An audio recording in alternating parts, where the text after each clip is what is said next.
कोमपल्ली में TRS party की शुरुआती बैठक में मुसलसिल 8वीं मर्तबा वजीर आला के चंद्रशेखर राव को सदर मुंतखब कर लिया गया, जिसके साथ ही तेलंगाना के नायब वजीर आला मोहम्मद महमूद अली, वजीर दाखिला नयनी नरसिम्हा रेड्डी ने इन्हें गुलदस्ता पेश करते हुए मुबारकबाद दी। Bureau report INDtoday.com।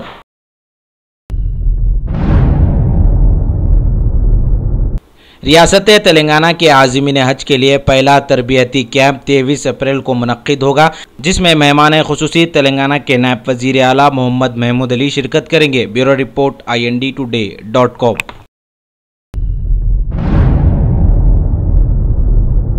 Jawaharlal Nehru technology university में 6वां कन्वोकेशन डे मुनक्किद हुआ, जिसमें मेहमान खुसूसी तेलंगाना व आंध्रा के गवर्नर ESN नरसिम्हन ने शिरकत की और कहा कि तालीम को कारोबार का जरिया न बनाया जाए। Bureau report INDtoday.com।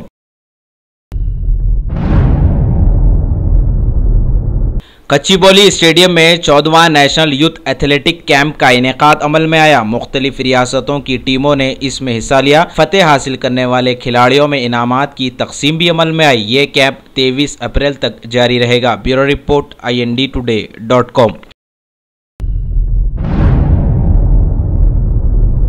Top selection, जैसा नाम वैसा काम, कंप्यूटर्स की दुनिया में तहलका मचाने आ गया। हम अक़साम के कंप्यूटर्स, CC कैमरास और लैपटॉप के लिए एक बार हमें मौका दीजिए। स्कूल और कॉलेजेस के लिए खुसूसी डिस्काउंट ले जाइए। मल्लेपल्ली रयान होटल के बाजू शहर हैदराबाद का जगमगाता नाम top selection, proprietor Syed Rashid.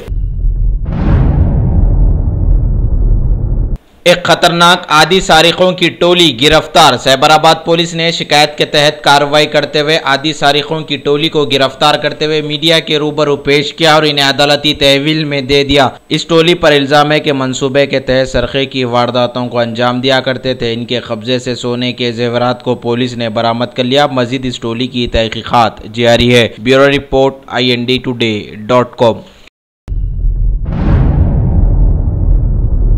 चौराहे के करीब एक लकड़ी के बड़े गोदाम में लगी अचानक आग इतनी भयानक थी कि देखते ही देखते भड़क उठी। फौरी तौर पर फायर ब्रिगेड के अमले ने काफी जद्दोजहद करते हुए आग पर काबू पा लिया। आग लगने से किसी के भी जख्मी होने की इत्तला नहीं मिली। फौरी तौर पर आसपास के दुकानात को खाली करवा लिया गया। Bureau report INDtoday.com।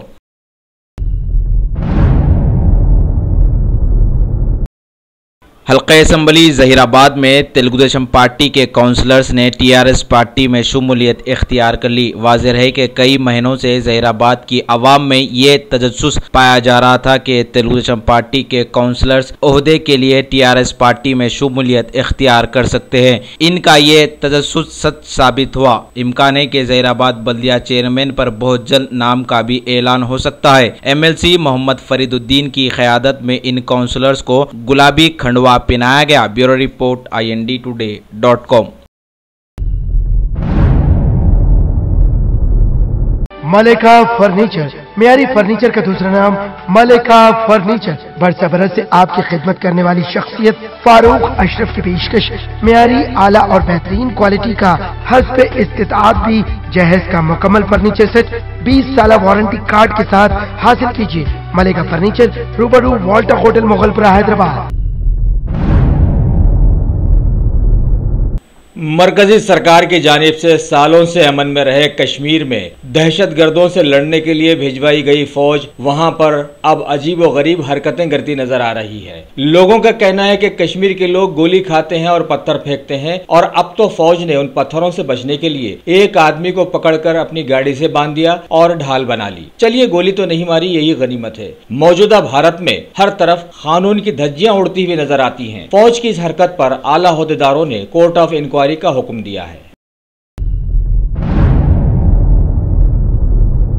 PM Modi ने हाल ही में VVIPs की गाड़ियों से लाल बत्तियों को खत्म करने की नसीहत के बाद उत्तर प्रदेश में गाड़ियों से लाल बत्तियां निकाली जा रही हैं और विजरा की सिक्योरिटी में भी कटौती का हुक्म दे दिया गया है। वो सब तो ठीक है, अगर सभी लीडर्स सही मानों में जमहूरियत की रोशनी में आवाम को गवर्नमेंट और अपने आप को उनका खादिम बना लें तो भारत भी जल्द ही अमेरिका बन सकता है।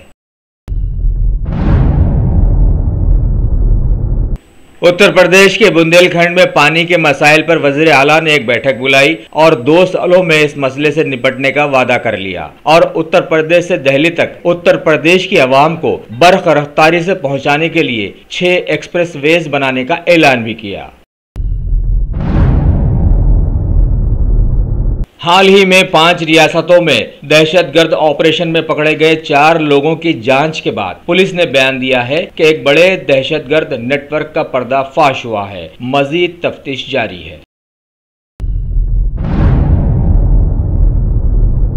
हालिया इंतखाबात के बाद अब मरकजी सरकार की नजर हिमाचल प्रदेश के वजीर आला वीरभद्र सिंह की जानिब लग गई है। खबर है कि गैर महसूब असासजात मामले में सीबीआई ने तकरीबन 9 घंटों तक वजीर आला से पूछताछ की और उन पर अपना शिकंजा कस दिया है। वहीं एक जमीन के मामले में मोतीलाल वोहरा और भूपेंद्र हुड्डा से एनफोर्समेंट डिपार्टमेंट ने पूछताछ भी की, जबकि कांग्रेस के बड़े लीडर एकदम खामोश हैं और ये कहावत पर पूरे उतर रहे हैं कि अब पछतावे क्या बने जब चिड़िया चुग गई खेत।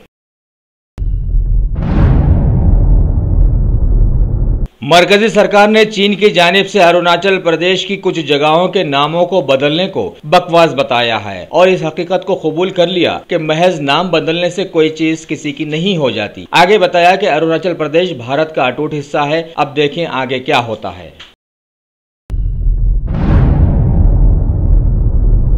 मरकजी वजीर श्री एम वेंकैया नायडू ने कहा कि शहरी गरीबों को जाती मकान मुहैया करवाने के लिए मरकजी सरकार ने पिछले 3 सालों में इतना काम किया जो कि पिछली सरकार 10 सालों में नहीं कर सकी। और आगे बताया कि 2019 तक सभी को घर देने के लिए तेजी से काम हो रहा है। मरकजी सरकार ने सभी इंटरनेट ग्रुप्स को हिदायत दी है कि 31 जुलाई तक मासूम बच्चों के बेजा इस्तेसाल पर वो रोक लगाएं। सुप्रीम कोर्ट के एक फैसले के बाद ये हुक्म जारी किया गया।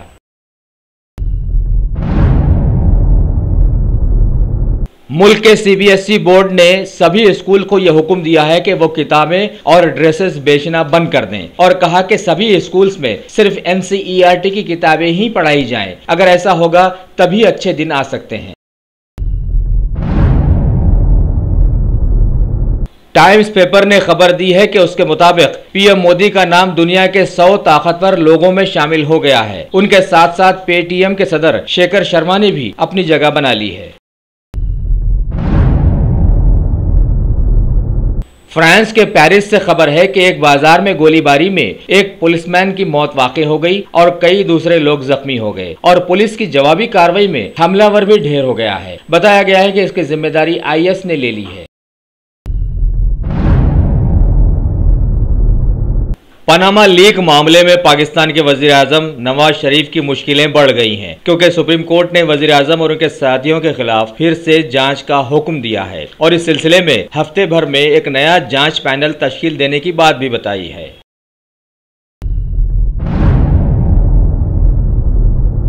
आईपीएल के मुकाबलों के चलते मुंबई ने पंजाब को 8 विकेटों से शिकस्त देकर आईपीएल के 10वें सीजन में लगातार अपनी 5वीं जीत दर्ज कर दी है। कोलकाता एडन गार्डन मैदान पर आज कोलकाता नाइट राइडर्स और गुजरात लायंस के बीच मुकाबला होगा। भारत की स्टार खिलाड़ी पीवी सिंधु पीडब्ल्यूएफ बैडमिंटन रैंकिंग में 3रे नंबर पर आ गई हैं और साइना नेहवाल 1 नंबर की तरक्की कर 8वां मुकाम हासिल कर लिया है। मर्दों में अजय जयराम 13वें नंबर पर पहुंचे और श्रीकांत ने 21वां मुकाम हासिल कर लिया है।